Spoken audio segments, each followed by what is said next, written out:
Tak začíname. Vítam ťa, Ľudka, tu na našej akademickej pôde, na našom pilotnom podcaste. V škole možno počuť ešte deti kričia, niekto hrá na klavíri. Také ruchy okolia to môžeme aj celkom privítať, aspoň to bude autentické, sme v škole. Mám tu pred sebou kolegynku, veľmi dobrého človeka, ktorého si naozaj vážim. Nielen ako kolegu, ale aj ako človeka, ako osobu, ktorá tu nechala dušu s deťmi, ale aj medzi nami dospelými, s rodičmi, aj s kolegovcami. Tak ťa vítam, Ľudka. Ďakujem za pozvanie. Skúšame to prvýkrát, uvidíme, ako nám to celé pôjde. Ja som si ťa vybrala ako človeka, ktorý je neskutočne zaujímavý, ale aj kvôli tomu, že teraz oslavujeme také krásne výročie, 30. výročie založenia školy a ty patríš medzi teda tých, ktorí tu boli od začiatku. Svätý Vincent de Paul, 30 rokov táto škola v Ružinove funguje. Povedz mi najskôr, Ľudka, ako si sa sem vôbec dostala? No, to je neuveriteľné, že to je už 30 rokov. Všetko to tak rýchlo zbehlo. A keď si spomeniem na niektoré situácie, tak ozaj je to veľmi veľa. Aj toho pozitívneho, aj toho negatívneho. Dostala som sa v mladosti, asi to bola 3. moja škola v poradí, a chcela som si vyskúšať, čo to je učiť na cirkevnej škole. Či v tom je nejaký rozdiel, v čom je iná, v čom je zaujímavá. A boli to teda štátne školy, tie dve? Boli to štátne školy, učila som na učňovke, na umeleckej strednej, na základnej škole. Takže to bola prvá moja taká cirkevná škola a prihlásila som sa do konkurzu. K pánu riaditeľovi Herovi, on ešte vtedy zvolal taký konkurs. A tam som sa prihlásila, že teda môžem učiť výtvarnú, ruštinu a prípadne aj nejaký iný predmet pre začiatok. Takže som išla klasicky na rozhovor, na taký pohovor, asi tak polhodinový, a potom som dostala po týždni oznámenie, že ma prijali. No super. Ak to môžem porovnať so sebou, Ľudka, tak ja som sa sem dostala na školu bez konkurzu, aj neviem, ako to vôbec bolo možné. Proste hľadali angličtinárku, tak som teda prišla a začali sme. Ja som ani nepoznala pani riaditeľku, to bola Aďa vtedy pani riaditeľkou. A začali sme školský rok v Alojziáne duchovnou obnovou.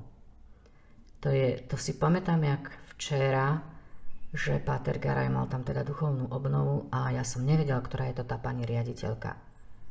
Bolo tam teda veľa kolegov, obzerala som si ich, nemala som žiadneho typa, že kto by to mohol byť. Až potom prišla jedna pani, krásna, elegantná, v nádherných šatách, v slnečných okuliaroch, krásne opálená, sadla si do prvého radu a odpovedala na všetky otázky, čo vedel aj pán, čo sa spýtal páter Garaj, a ja som si bola istá, to si bola ty mimochodom, a ja som si bola istá, že to je pani riaditeľka. Áno, to bolo také obdobie mojej takej suverenity na povrchu. Bola som v takom období dosť suverénna, takže mohla som tak pôsobiť, áno. My ťa tu bereme na škole ako taký arbiter elegancie. Ďakujem. Podľa mňa napríklad taký dedoles sa nechal tebou inšpirovať. Ešte skôr, ako bol dedoles, si bola ty. Tie úžasné kreácie, ktoré si ty vnášala do učiteľského zboru tým svojim fakt šarmom, šmrcnutý francúzským štýlom, tak to je naša Ľudka. No ja som rada, že som bola inšpiráciou pre niekoho. Aj možno pre niekto sa na mňa díval kriticky, alebo že som bola takou odvážnou v tomto možno, ale tak niektoré veci potešia, rozveselia. A mám z toho radosť. Dobre, takže ťa prijali, dostala si vyrozumenie, že ťa prijímajú. My vieme, ktorí sme tu dlhšie, že sme sa museli deliť o tieto priestory ešte s inou školou. Ja som predsa len prišla trošku neskôr, ale môžeš sa tak vžiť do toho prvého dňa alebo do tých príprav, že zajtra otvoríme nový školský rok a ako to vnímali tí kolegovci, ktorí to vtedy boli? Aké to bolo? Bolo to nadšenie, alebo to bolo strach viac? Pamätáš si? No, jednak kolegov som už poznala, pretože sme mali takú duchovnú obnovu v auguste, čo bolo výborné, lebo sme sa tam spoznali, tak nejako pookriali sme trošičku. Mali tam sme aj svoje deti, mimochodom moje 3 deti túto školu navštevovali až po 9. ročník.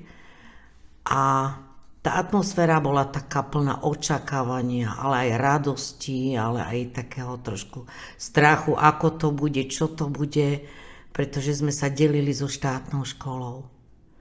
A trošku sme sa toho obávali. Boli tu také situácie dosť také napäté, ťažké, provokovali nás často z tej štátnej školy, volali nás takými zhanlivými výrazmi, na nás išli. Určite to nebolo ani pre nich dvakrát ľahké. Nebolo to pre nich ľahké. Muselo to byť aj pre nich ťažké. Ale to často nás provokovali na tých chodbách. Takže sme si neskôr... hádam kolegovci nie. Aj kolegovia, aj študenti. Áno. Tak od detí to už ako... No, takže sme si museli dávať aj také paravány na chodbách, aby sme tomu trošičku zabránili a vyhýbali sme sa takým stretovým situáciám. Bolo to dosť náročné, pretože oni z tej školy nechceli odísť, ani nemali takú snahu a trošku nám to tak okorenili, dá sa povedať, niektorí kolegovia zo štátnej školy. Bolo to veľmi ťažké, veľmi náročné. Môj kabinet pozostával z jednej skrine. A z tej jednej skrine som nosila do každej triedy výtvarné pomôcky. Tak, keď môžem ja povedať, ja som nastúpila do zborovne, kde je teraz zborovňa 1. stupňa, tak mne tam vyhradili jednu poličku pri mojom nástupe. Ako najviac mali slovenčinári, to boli asi 3. Ale hej, ten priestor bol taký veľmi obmedzujúci, ale zase sme boli viac spolu a mohli sme spolu debatovať. Tam, keď mal niekto voľnú hodinu, to bolo ako nemysliteľné, aby si učiteľ cez voľnú hodinu spravil nejaké prípravy alebo čo, lebo tam bolo veľa ľudí vždy a vždycky sme rozprávali a komunikovali. Áno. No a my sme mali jeden spoločný priestor a to bola herňa dnešná. Tam sme boli všetci. Áno. V herni sme mali prvú zborovňu. Áno. A riaditeľ oproti schodom mal svoj kabinet a tiež sme sa takto tiesnili. A ešte si pamätám, že ekonómka teda bola dole pod schodami. Áno. A vedľa bol kto potom? Tam bol pán riaditeľ a teraz... Tam bola družina. Vždycky tam bola družina? Áno, družina tam bola. No dobre, super. Dobre, a keď to teraz takto, Ľudka, predstav si ten prvý deň. Boli tu pozvaní rôzni hostia, možno viac hostí ako samotných žiakov zo začiatku. Čo ste si povedali po tom prvom dni? Pamätáš si to ešte nejako? Prvý deň, ktorý sme tu mali, tak to sme mali medzi telocvičňami, tam bola taká záhrada, ako je dnešná telocvičňa. Si istá? Tam bola záhrada, áno, so stromami, atrium, áno. A tam sme mali také posedenie slávnostné, v tomto maličkom priestoriku. Aha, rozumiem, lebo pokiaľ viem, ja som videla také zábery z prvého dňa otvorenia a tie boli na školskom dvore. Aj na školskom dvore a potom sme mali pre také... rodičov. Aha, áno, pre rodičov. A potom ako kolegovia, sponzori a teda pán arcibiskup, to sme už potom mali v tom atriu. A to mohlo byť veľmi pekné, to atrium, tam bolo naozaj super. Museli sme sa prispôsobiť situácii, pretože detí pribudalo, čo je fajn, čo je super, tak sa musela riešiť situácia s ďalšou telocvičňou, ale taký priestor na oddych. Taký malý kúsok prírody v architektúre ako v interiéri je taký ozaj zaujímavý a bol to príjemný priestor, kde sme sa mohli zdržiavať. Čo kostol? Kde sa vtedy vlastne chodilo do kostola? No, do kostola sme chodievali do kláštora. A do prievozu? Do prievozu, áno. Do toho maličkého priestoru tam sme chodievali aj do tých zákutí a bolo to také romantické, také zaujímavé. A dosť dlhá cesta tam s 200 deťmi No, prejsť. pár rokov sme to tam. Tak Takto ja mávali sa priznám, sväté omše. že toto si ešte pamätám, tam otvorenie školského roka. Áno, áno, áno. Super. Takže máme za sebou prvý školský deň, oddych v atriu. Keď to zhodnotíš teraz po 30 rokoch, keď sa otvára školský rok, v čom je to iné, v čom je to rovnaké? V čom je to iné? No, je to v prvom rade iné v tom, že teraz je nás masa. Sme veľká škola. Vtedy sme otvárali len nejaké 4 triedy. Alebo 3 triedy. Alebo do 6. ročníka. Ešte nebolo to tak? Bolo to po jednom ročníku a jednej triede, čiže nás nebolo tak veľa, nebolo to také mohutné, bolo to také komorné, také sympatické to bolo. No. Nebol to taký náročný nástup. Teraz sa ti zdajú tie nástupy náročnejšie. Teraz je to také náročnejšie, no vo väčšom kolektíve je vždy to náročnejšie, dá sa povedať. Sme trošku takí podelení, občas sa stretávame. Vtedy sme žili tak spoločne, možno každý deň, každú prestávku, každý problém sme spolu riešili. Bolo to také ozaj komorné, také rodinné, dá sa povedať. Taká rodinná škola to bola. Malo to takú inú atmosféru ako štátna škola. Takú radostnejšiu, tak nasávali sme nové momenty, inšpirovali sme sa mnohými vecami. No pán riaditeľ Hero bol tiež taký, ako začínal tiež v tom školstve, ale bol tiež pre nás takou inšpiráciou v tej komunikácii, v tom prístupe, takom milom. Nezvykle bolo to, že sme sa len ráno pomodlili, už to bolo nezvyklé, hej, to boli také situácie, aj už ako, že sa mohli prežehnať a začínať ten deň, i keď nie modlitbou, ale aspoň tým krížikom. Takže od začiatku to bolo iné, od začiatku to bolo cítiť tú inú atmosféru. Aj tí žiaci boli takí kľudní, takí plní očakávania, to bolo také, ozaj také rodinné, no.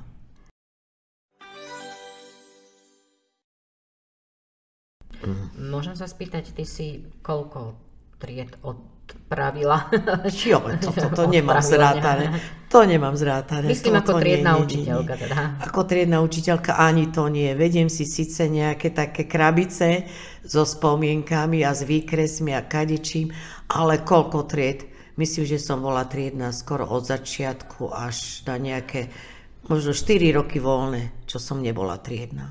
Maximálne 5, to už ozaj, maximálne 5. A ozývajú sa ti niekedy tvoji žiaci? Ale áno. Teraz chystajú stretnutie, takže sa zrejme stretneme niekde na káve alebo na pivku.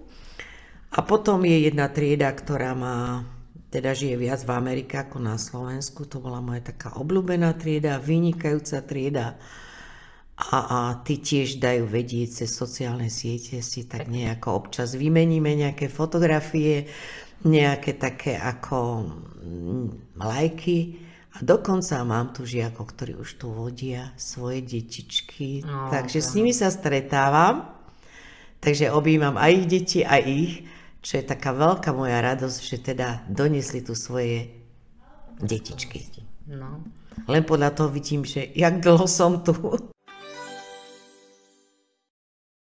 Áno, mení sa to. Splnilo po 30 rokoch táto škola tvoje očakávania? No, vo väčšine áno. Ale nie vo všetkom, ale vo väčšine áno. Mala som také obdobia, kedy som chcela odísť, kedy som chcela zmeniť niečo, trošičku taká potreba zmeny tu bola, ale nakoniec som ostala verná tejto škole a som rada, že som to dotiahla až do dôchodku. No, krásne. No. Dobre, Ľudka. Učiteľka výtvarnej výchovy, ruštiny, to si u nás na našej škole nikdy nemohla využiť. Chvála Bohu. Prečo chvála Bohu? K ruštine som nemala nikdy vzťah. Učila som krátko, i keď som ju ovládala veľmi dobre. Nemala som vzťah, pretože som žila v Rusku, bola som na študijnom pobyte a tam to bolo veľmi ťažké. Tam to bolo veľmi ťažké a náročné. V tej dobe za socializmu. Takže ja som rada, že som vôbec sa dostala späť domov. Počkaj, to si tam bola ako študijný pobyt, alebo čo to bolo? Pol roka som tam študovala. Tá politická situácia bola veľmi taká ťažká, ja som bola taký rebel, odvážny, čiže nespokojný, dala som to najavo a tak mi občas vytrhli filmy z fotoaparátu, sledovali kam idem, písali teda sťažnosti, že že som protisocialistický živel a podobne. Takže to bolo také obdobie, že som rada, že som neostala vo väzení. Tak to bolo. No dobre, a ono to fungovalo teda tak, že každý ruštinár mohol takto na stáž ísť, alebo musel, alebo... Viac menej musel, ale delili sme sa na oblasť Moskovskú, tá bola ďaleko lepšia, pohodlnejšia. A ja som sa dostala do oblasti, to nás zadelili, Volgograd, bývalý Stalingrad. Čiže ja som si tam užila krutú zimu, minus 40 a 39 teploty plus v lete. Okrem toho som učila tú techniku, geografiu, pretože som rada cestovala, mala som vzťah a bola som aj sprievodkyňou. A kde? Urobila som si teda taký kurz na cestovný ruch, takže od 18 rokov do 30 som sprevádzala turistov po Európe, po Slovensku, po Rusku. Takže som sa tak dostala ku geografii. Fakt. Áno, bola som najmladšou sprievodkyňou v Československu. A čo si tam tak, kde všade v tej Európe si robila toho sprievodcu? Po Čechách napríklad po celých Čechách. Po celých Čechách? Áno, to boli také pobyty, že napríklad Rusov som sprevádzala 2 týždne po celých Čechách. Tak ty si vlastne mala takú clean metódu, že si v ruštine ich sprevádzala No pekne, krásne. S tou ruštinou to som využívala vtedy tú ruštinu. Potom som mala obdobie Vysokých Tatier, kedy som sa tulala po štítoch. A potom som mala obdobie mora, čiže chodievala som so slovenskými turistami k moru. Mala som na starosti nielen program, ale aj strávu, ubytovanie, ekonomiku, proste všetko vtedy. No. Takže to boli taká škola života to bola. Škola života taká praktická. No. Od tých 18 som vlastne ani jedny prázdniny nebola doma. To bolo len cez prázdniny? Len cez prázdniny a študijné voľno, keď som mala. Čiže som si urobila rýchlo skúšky a 3 mesiace som chodievala s turistami. No takže na to, že si mala také problémy v Rusku, si tam potom ešte sa vrátila ako sprievodkyňa?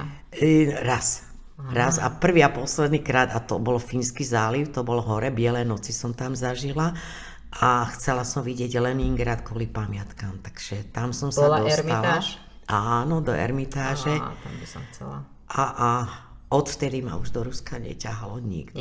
Nie? Nie. Pretože Rusko je vlastne spojené aj s tým, že mne detka zajali a bol v Kulagu na Urale a na Pamíre. Takže môj detko sa vrátil po niekoľkých rokoch zničený zdravotne, psychicky, fyzicky, i keď sa dožil vysokého veku, ale o Rusku nikdy nechcel rozprávať, lebo to boli veľmi ťažké spomienky a 1 hodinky mu zachránili život a dostal sa tak späť do Nemecka zázrakom a z Nemecka prišiel pešo domov. Dobre. Ľudka, učiteľka výtvarnej výchovy, ktorá učí. No keby som ja mala takúto učiteľku vytvorené ako si ty na základnej škole, tak asi, aj keď kresliť neviem, asi by ma to viac ťahalo k tomu umeniu, lebo ty dávaš tým deťom učíš také veci, čo klobúk dole. Ktoré je tvoj obľúbený štýl? Štýl, v každom nájdem krásu. Nedá sa povedať, že mám vyhranený len jeden štýl, jeden smer. Tých podôb krásnych je veľa a v každom je niečo zaujímavé. Tak ale jeden je dá sa objaviť. Nie je Nie. Dobre. Nezúžila by som to na žiadne obdobie, tak ako na najobľúbenejší maliar alebo najkrajšia pamiatka. Nevedela by som to zúžiť, lebo mnohé veci ma inšpirujú, viac alebo menej. Dobre, Ľudka, nie každý telocvikár musí byť vrcholový športovec a nie každý učiteľ hudobnej musí byť umelec, hudobník. Čo učiteľ výtvarnej? Kedy sa dočkáme z tvojej strany nejakej výstavky tvojich diel? Dočkáme sa? Spravíš nejak? Nie? Tvoríš? Tvorila som, už netvorím. Už teraz skôr sa zaujímam tak teoreticky a možno, že metodicky, ale už nie. Tvorila som kedysi, aj v Rusku som hodne tvorila, pretože tam som sa utiekala k tomu. Dokonca štece sme si vytvárali z briad a z vlasov, lebo nebolo dostať štece, takže sme si museli ich vytvárať. Počkaj, v tom z vlastných chlpov, áno, dá sa povedať. Takže to bolo tiež také zaujímavé. Tam som veľa malovala, tam som potrebovala ventilovať, oddychovať, pretože to bola taká veľmi náročná doba, veľmi silný tlak, taký politický, fanatický, takže to bolo také obdobie, ktoré som ťažko prežívala. Bolo to pestré, ale veľmi ťažké, takže vtedy som malovala. Veľmi často portréty a myslím, že portréty som mala najradšej. Dobre, Ľudka, vrátim sa teda, už necháme Ruskom, aby sme to nejakú propagandu nerobili ešte nedaj. To nie. Tak sa len spýtam, keď sa teraz takto okolo seba rozhliadneš, sme v škole, čo ti najviac tak, že sa zmenilo tu za tých 30 rokov? No, stromy, ktoré boli vysoké ako ja, sú teraz 3-krát také vysoké a na niektoré mám také krásne spomienky, lebo sme vešali na ne rôzne ozdoby, rôzne máje, takže podľa toho vidím, že tá príroda sa tak zmohutnela. To bolo asi v tých začiatkoch. Normálne ste mali máje tu, no áno? Tak sme si robili takéto máje, také výstavky na stromoch. No, zmenila sa vôbec tá škola, že už teda všetky priestory nám patria, že tu už vlastne dýcha taká jednotná duša, že to už to není také delené. Veľa vecí sa vynovilo a tá technika, hlavne tá teda informatika posunula tú školu úplne inde. Ale ty si sa toho tak pekne ujala. Tá digitalizácia... Ja som samouk, takže... Nezabrela si na to? Nie. Ja som taký dobrodružný typ, takže vždy chcem vedieť, čo sa deje a vždy si to chcem vyskúšať a bola som vždy taká akože zvedavá a neodradilo ma hocičo. A to teraz sa učím a som rada, že sa môžem trošičku posúvať, ale som samouk, áno. My sme v škole nezažili nič také ako digitálna škola, alebo počítač. Tu sme mali, ja som mala v kabinete prvý počítač od Švajčiarov a to bola taká malá debnička. No, môžem poďakovať len pánu učiteľovi Avenariusovi, Alexandrovi, on ma do toho zasvetil. Ja som to vždy tak nie len teba, asi viacerí. No. No taký nenápadný týpek, hej. Nikto o nám nehovorí a predsa len, kde si v pozadí. Áno, on sa zaslúžil sa o veľký kus rozvoja tejto školy, áno. Jednak projektami. Ďakujeme, Alex, ak to počúvaš. Áno. Bol prítomný pri tých medzinárodných projektoch. Zo školy som chodievala hodne do zahraničia so študentami a to boli veľmi milé, veľmi zaujímavé, veľmi pestré tie pobyty, či už v Turecku, Španielsku, Portugalsku, Poľsko, nie, tam som nebola. Maďarsko, no bolo ich veľa tých projektov, Brusel. Takže sme sa prezentovali školou ozaj dlhé roky v zahraničí a boli to také krásne momenty, určite nielen pre mňa, ale aj pre žiakov. Dobre, Ľudka, ďakujem ti veľmi pekne. Snáď teda chceš ešte niečo dodať? Ale Nie. Urobíme možno druhú časť podcastu. Aj 10 častí by z toho vyšlo určite, keby teda som sa rozpomínala. Zoberiem si kroniku k sebe, ktorú som začala robiť a podľa nej často vidím, že koľko toho som zažila, ja krásny, pestrý život som mala. Môžeme si to niekedy Takže zopakovať. ďakujem Bohu, že som to akože mohla absolvovať, že som to prežila a teda v takej pohode, dá sa povedať. Bol to krásny kus života u mňa, teda ešte je, teraz si to trošku vychutnávam v takej inej forme. Ľudka nechala si tu naozaj tiež kusisko roboty. Ak sme spomínali Alexa, tak nemôžeme teda opomenúť, že každé okno tu na škole dýcha tvojimi rukami, tvojou invenciou, nápadmi a vždy ochotou robiť výzdobu, nielen výzdobu, ale vôbec tie deti sprevádzať a cítim tam takého ducha v tej tvojej práci. A nielen ducha, ale to aj tvoje meno, Ludmila, to je také omen nomen, že cítim, že ľudí máš rada, deti máš rada. Tak ťa poprosím na záver, Ľudka. Si milá, musím povedať, že si milá. Ďakujem za uznanie. A popraj niečo žiakom do ďalších 30 rokov. Ak môžeš, tejto škole. Popriať. Či už budeme my svedkami tých 30 rokov, do akej miery, koľko si z nich ešte odkrojíme, to nech už necháme na Pána Boha, dokiaľ nám síly budú stačiť. Ale 30 rokov za nami, dúfam, že nie len 30 pred nami. Čo popraješ tejto škole? Čo poprajem? No, aby bola tá škola inšpiráciou, povzbudením, aby na tú školu radi spomínali. Na spolužiakov, na učiteľov, aby v tej škole si to užívali, prežívali s tou školou a precíťovali tú atmosféru a aby z toho ťažili celý život. V takých pekných spomienkach, milých spomienkach, možno aj takých náročnejších spomienkach, aby sa im vytrátili tie spomienky náročné, aby ostali tie krásne, aby ich posúvali tie spomienky. Takže to by som prijala aj každému učiteľovi, aby tá škola bola pre nich nie len záťažou, ale teda prácou, ale aby prevažoval ten moment takého poslania a takej vnútornej radosti duševnej. Takže to asi by som popriala a aby tá škola kvitla. Ďakujeme krásne, Ľudka, aj tebe prajeme všetko dobré.